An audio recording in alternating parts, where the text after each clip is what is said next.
Hi സുഹൃത്തുക്കളെ, നമസ്കാരം. ഞാനിന്ന് ഗുണ്ടൽപേട്ടിലെ മുന്തിരിത്തോട്ടവും പൂപ്പാടവും കാണാൻ വന്നിരിക്കുകയാണ്. ഓണം കഴിഞ്ഞാൽ മുന്തിരി പൂർണ്ണമായും വിളവെടുക്കുമെന്നറിഞ്ഞാണ് പെട്ടെന്ന് തന്നെ പോന്നത്. മുത്തങ്ങ വഴി ബന്ദിപ്പൂർ കാട് കഴിഞ്ഞാൽ അധികം വൈകാതെ തന്നെ റോഡരികിൽ പൂപ്പാടം കാണാം. ഞങ്ങളവിടെ വണ്ടി നിർത്തി. ഒരാൾക്ക് 25 രൂപയാണ് എൻട്രി ഫീ ഈടാക്കുന്നത്. എനിക്ക് ടിക്കറ്റ് എടുക്കേണ്ടി വന്നില്ല കൈസ്. വലിയ പൂന്തോട്ടമാണ്. നോക്കെത്താ ദൂരത്തോളം പരന്നു കിടക്കുന്ന ചെണ്ടുമല്ലിപ്പാടം, മഞ്ഞപ്പെട്ടുടുത്ത സൂര്യകാന്തിപ്പാടം, അതിനിടയിൽ വളരുന്ന വാടാമല്ലി. ചന്തമുള്ള കാഴ്ചകൾ തന്നെയാണ്. ഫോട്ടോ എടുത്തും വീഡിയോ എടുത്തും കൊതി തീരും വരെ ഞങ്ങളവിടെ ചെലവഴിച്ചു. മുന്തിരിത്തോട്ടത്തിലേക്ക് ഇവിടെ നിന്ന് അധികം ദൂരമില്ല. ടോൾ പ്ലാസ കഴിഞ്ഞാലുടൻ ഇടതുവശത്തായാണ് മുന്തിരിപ്പാടം.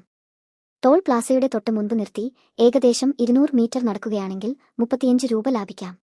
പക്ഷേ ടോൾ കൊടുത്തു പോകുകയാണെങ്കിൽ മുന്തിരിത്തോട്ടത്തിനടുത്ത് വരെ വണ്ടിയിൽ തന്നെ പോകാം. വെയിലത്ത് നടക്കേണ്ടതില്ല. കുറേ നേരം അവിടെയും ചെലവഴിച്ചു. കുറേ നാളത്തെ ആഗ്രഹമാണ് ഇന്ന് നിറവേറിയത്. അപ്പോ ഈ വീഡിയോ ഇത്രയേ ഉള്ളൂ. താങ്ക്സ്.